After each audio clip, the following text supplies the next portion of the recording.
creyente debe ser miembro de una iglesia local.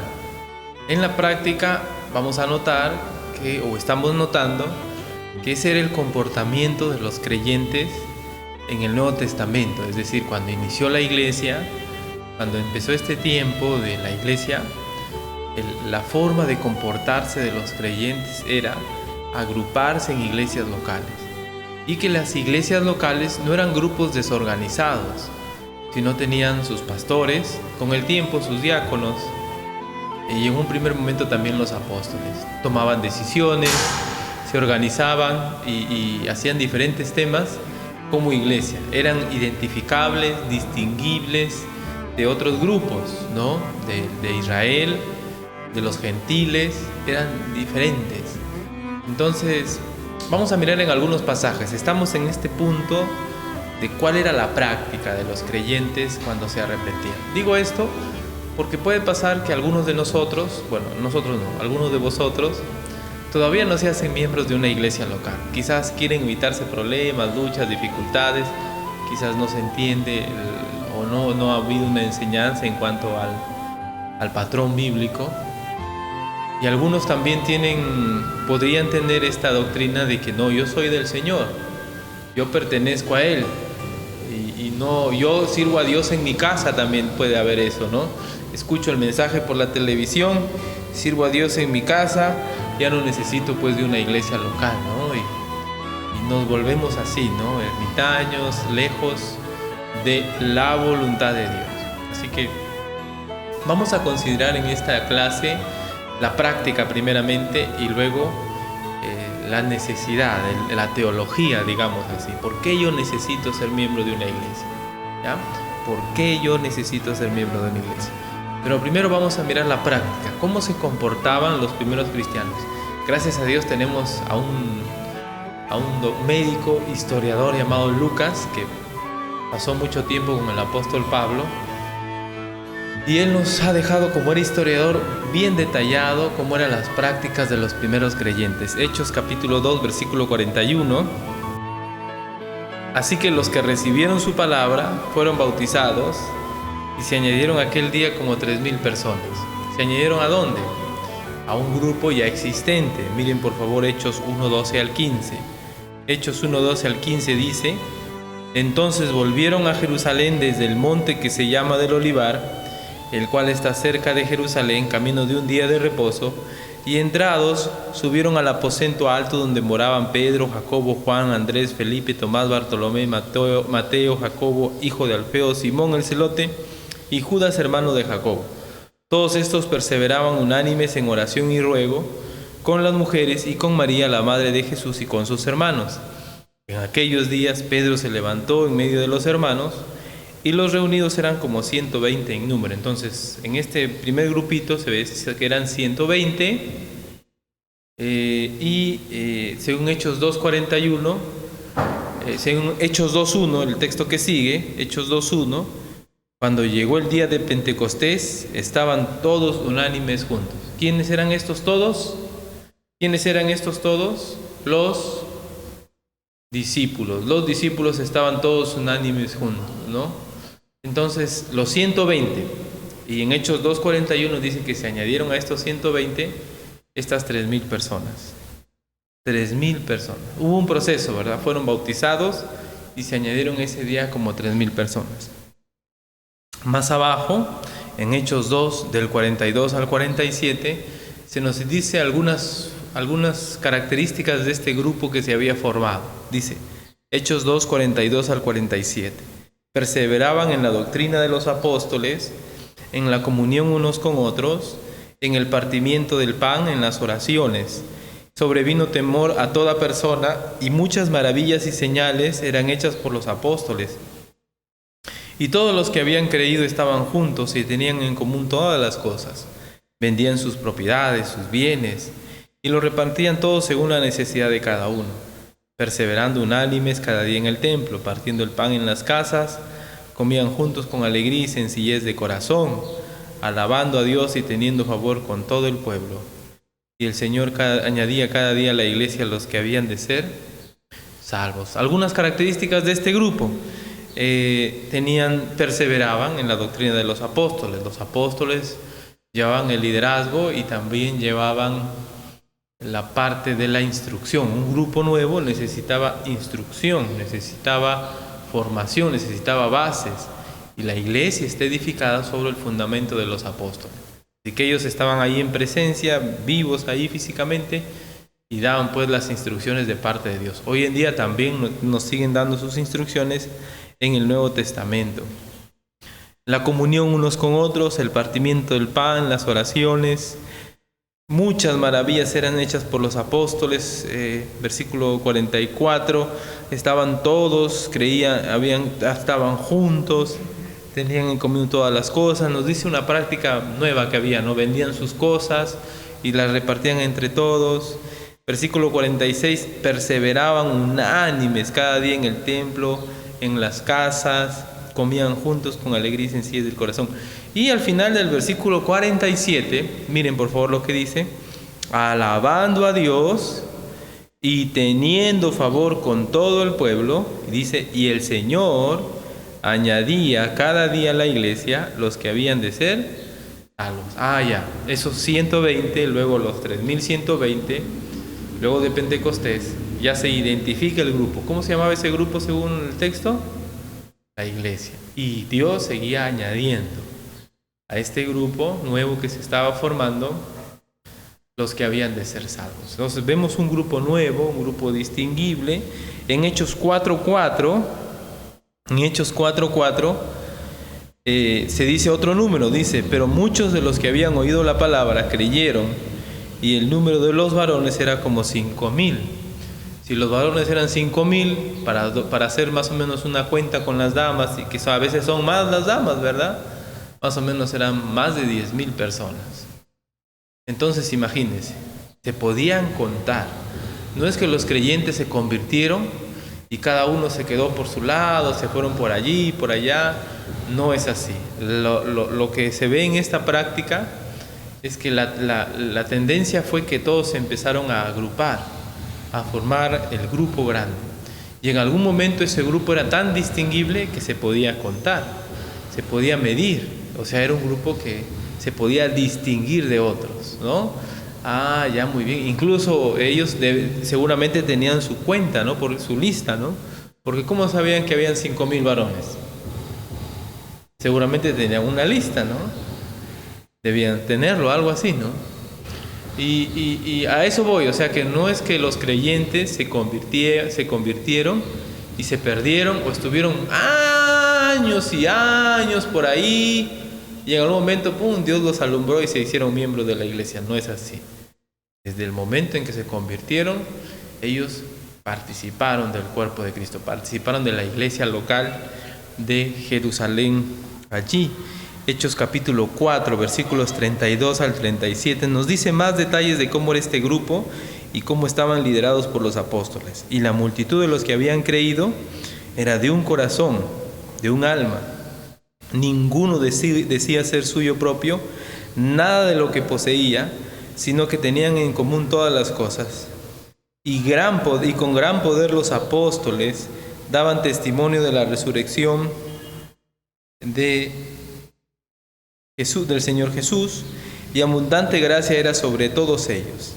Así que no había entre ellos ningún necesitado, porque todo lo que poseían, heredades o casas, las vendían y traían el precio de lo vendido, y lo ponían a los pies de los apóstoles, y se repartía cada uno según su necesidad. Entonces José, a quien los apóstoles pusieron por sobrenombre Bernabé, que traducido es hijo de consolación, levita, natural de Chipre, como tenía una heredad, la vendió y trajo el precio y lo puso a los pies de los apóstoles. Y se nos da cómo es que ellos vivían, ¿no? Otra vez, ¿no? Eran unidos, eran un grupo nutrido, ¿no? Los apóstoles lideraban siempre, ¿no? Estaban dando testimonio, haciendo señales, instruyendo. No era un grupo que se había perdido, ¿no? Nos vamos, evangelizamos y la persona se convierte, pero nunca lo vemos. No es así. Si una persona se convirtió, lo que estamos notando es que siempre se buscaba agruparse. Entonces, Si usted se arrepintió, si usted conoció a Cristo en algún momento y todavía no es miembro de la iglesia, nota el patrón bíblico. El patrón bíblico es que cuando una persona se convierte, se hace parte de un grupo distinguible, la iglesia local. Mire por favor Hechos 5:11. Cuando murió Ananías y Zafira, Hechos 5:11 dice: y vino gran temor sobre toda la iglesia y sobre todos los que oyeron estas cosas. Versículo 14 dice: y los que creían en el Señor aumentaban más, gran número así de hombres como de mujeres. Imagínense, o sea, el grupo era distinguible, se podía saber que estaba creciendo. Se nota, ¿no? Entonces, no es que los creyentes se convirtieron y se perdieron en el tiempo, se fueron por aquí, por allá, no. Empezaron a pertenecer a esta iglesia de Jerusalén. En Hechos 6 ya se hace un poco más estructurado el asunto por la necesidad, eran más de 10,000 personas, y en Hechos 6 se eligen diáconos por la necesidad. Claro, pues eran 12 apóstoles también, y ellos tenían seguramente un liderazgo fuerte, eran 12 y podían hacer más cosas, pues no son 12, un equipo de 12. Entonces, pero como ya se vieron superados, en Hechos 6 hubo un problema en cuanto a la repartición de los bienes a los necesitados, dije a las necesitadas porque eran viudas. Y entonces le dijeron a la iglesia esta propuesta: que elijan 7 varones de buen testimonio, llenos del Espíritu Santo y de sabiduría, y que se encarguen de ese asunto. Hechos capítulo 6:2. Hechos 6:2. Entonces los 12 convocaron a la multitud de los discípulos y dijeron: no es justo que nosotros dejemos la palabra de Dios para servir a las mesas. ¿Qué está pasando allí? Ellos están planteando que la organización de ellos siempre debe apuntar a la predicación, a la enseñanza, a la instrucción bíblica.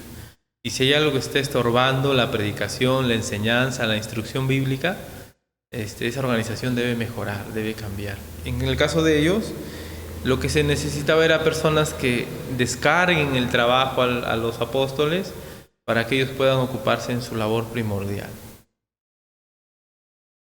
Eligieron 7 diáconos, versículo 5, agradó la propuesta a toda la multitud, y la multitud ya se conocía entre sí. Eligieron a Esteban, varón lleno de fe, del Espíritu Santo, a Felipe, a Prócoro, a Nicanor, a Timón, a Parmenas, a Nicolás, prosélito de Antioquía. Entonces, hasta líderes podían distinguir, ¿no? Hasta diáconos, para que puedan servir entre ellos, podían distinguir. Entonces era un grupo donde había cercanía, donde se podían conocer, donde se podían identificar, porque los apóstoles dijeron: busquen hermanos de esta forma, y todos lograron identificar a ellos. O sea, no era un grupo que no se conocía. Entonces noten cómo cuando una persona en la práctica se arrepentía, llegaba a la iglesia inmediatamente. No es que se perdía, se iba por otros lugares, o decía: yo sirvo a Cristo en mi casa. No, era una persona que se añadía al grupo. Yo le animo: añádase al grupo de la Iglesia Bautista La Esperanza.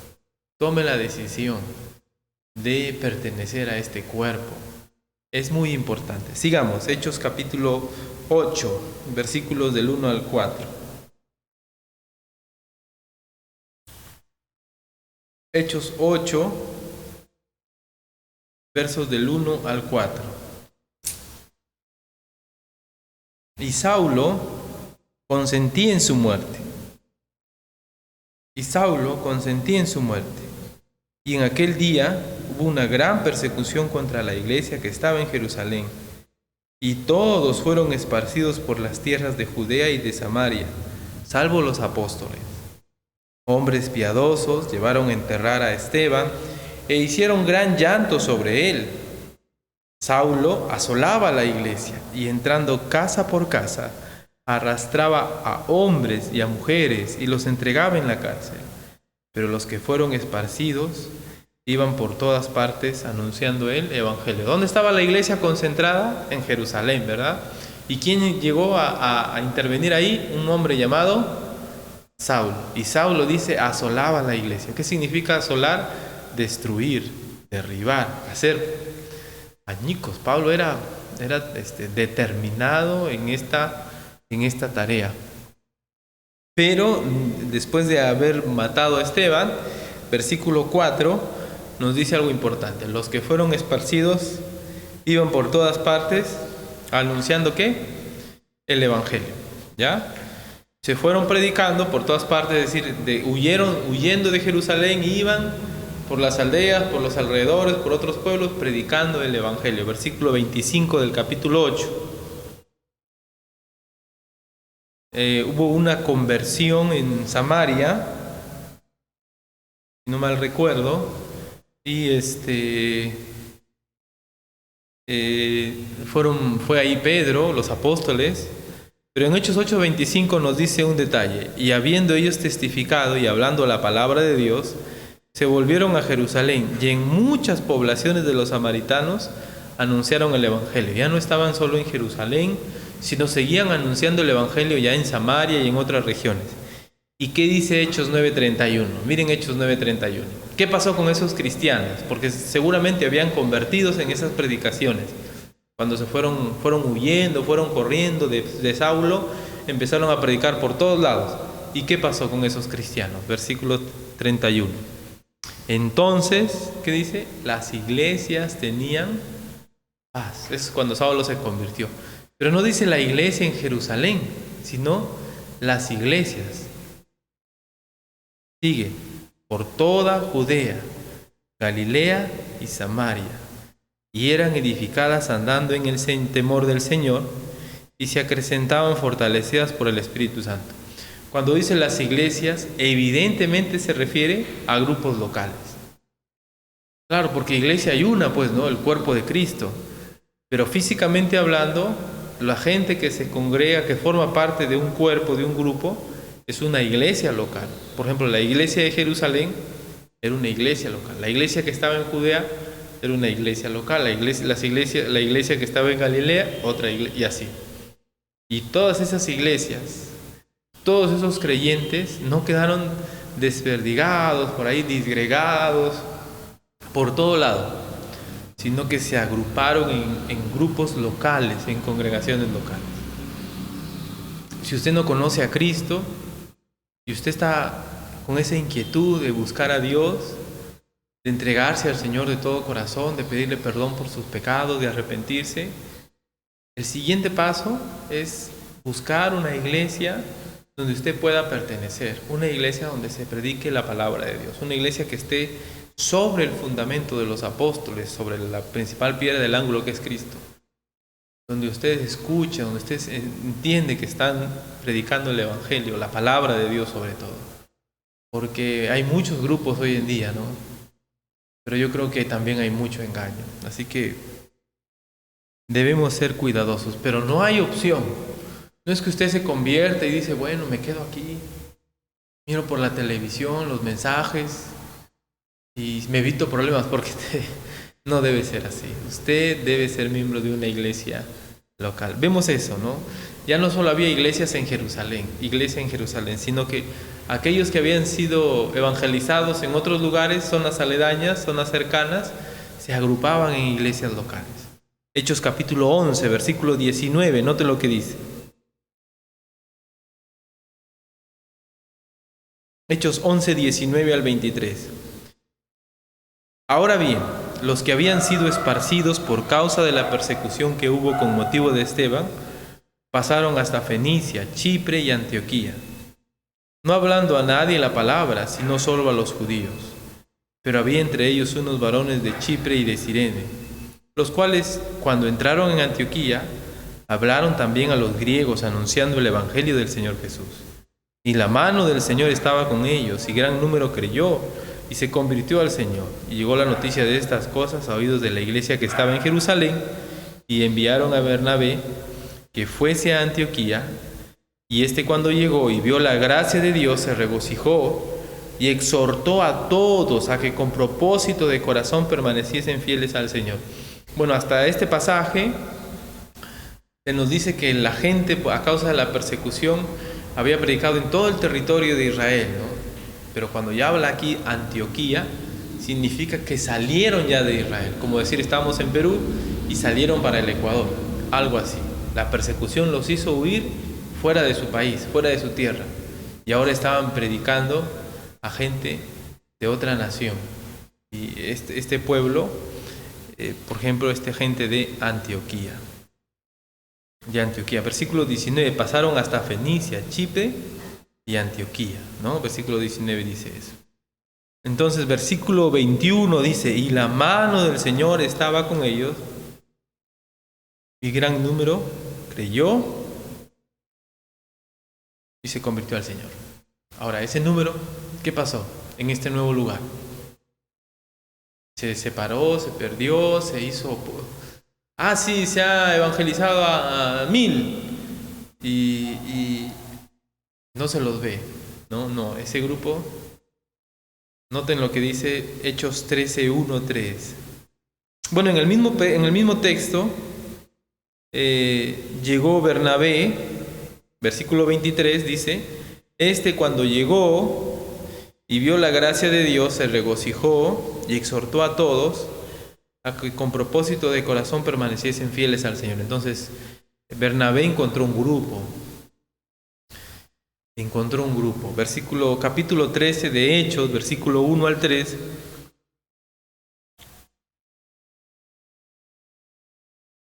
Bueno, de ahí Bernabé llevó a Saulo para que le ayude, y este grupo se desarrolló más. Y en Hechos 13:1-3 nos dice que ya este grupo estaba de alguna manera con una organización. Note, había entonces en la iglesia que estaba en Antioquía profetas y maestros: Bernabé, Simón el que se llamaba Níger, Lucio de Cirene, Manahem, el que se había criado junto con Herodes el tetrarca, y Saulo. Versículo 2, ministrando estos al Señor y ayunando, dijo el Espíritu Santo, apartadme a Bernabé y a Saulo para la obra que los he llamado. Ellos estaban ministrando, sirviendo. ¿A quién? Al Señor. ¿Pero en dónde? En el grupo de creyentes que estaba en Antioquía. Eran maestros ahí en la iglesia, profetas, ¿no? ¿Se acuerdan los dones del Espíritu Santo para edificar la iglesia? Apóstoles, profetas, pastores, maestros. Entonces ahí habían profetas y maestros, ¿no? Y estaban ellos en este punto ayudando a la iglesia a crecer. Y de ese grupo que está trabajando, Dios dice, apartarme a estos dos. Algunos dicen que como Pablo y Bernabé están primero y último en la lista, porque si uno lee la lista en Hechos 13, el 1-3, al estar primero y último eran los más resaltantes, ¿no? Así hacían la lista, el mejor iba primero y el mejor también iba al último, y así lo ponían. Entonces probablemente eran los mejores que había ahí, y Dios dijo, quiero llevarlos. Hizo la iglesia.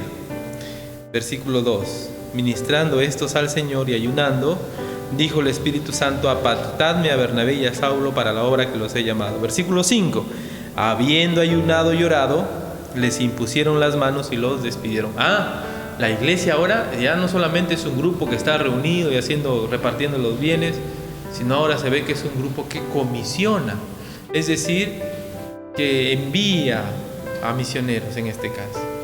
¿Ve?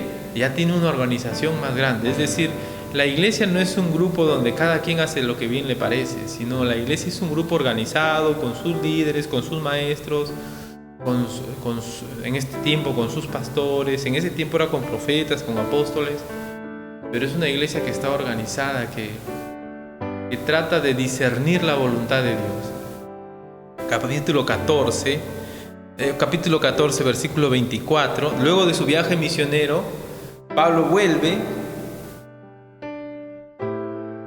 y Bernabé vuelven, versículos 24 al 28, dice, pasando luego por Pisidia, vinieron a Panfilia, y habiendo predicado la palabra en Pergue, descendieron a Atalía, y de allí navegaron a Antioquía. Versículo 26, desde donde habían sido encomendados por la gracia de Dios para la obra que habían cumplido. Ellos habían sido encomendados de Antioquía. Versículo 27, escuchen.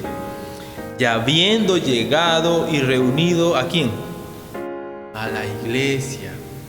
Refirieron cuán grandes cosas había Dios hecho con ellos y cómo había abierto la puerta de la fe a los gentiles. Versículo 28 dice, y se quedaron allí mucho tiempo con los discípulos. Llegaron de su viaje y dieron informe. ¿A quién? ¿A un hermanito? ¿A otro? No, a la iglesia. Había un grupo definido. Sabían quiénes eran parte de ese grupo. Como, vamos a llamar a la iglesia. No es que se ponían a llamar ahí no sé, en el parque, en el mercado. No, ellos tenían ya su grupo definido. Y es así que Pablo llega y a la iglesia, identificada plenamente, le da su informe. Entonces, miren, es un grupo que tenía autoridad para enviar, y el que había sido enviado venía y daba cuenta de aquello que se le había encomendado. Noten, no es un grupo así que solo los une el amor y que esto que el otro. No, es un grupo que tiene organización, es un grupo que tiene un liderazgo bíblico, es un grupo que tiene autoridad sobre otros, comisiona, recibe informes. Es un grupo al cual Dios quiere que usted pertenezca. Si usted no es miembro de una iglesia local, yo le animo a reflexionar. Quizás usted ya se ha convertido, usted ya ha puesto su confianza en Cristo, ya tiene la seguridad plena de su salvación. Sea miembro de una iglesia, miembro activo, miembro fervoroso, miembro fiel, miembro que participa,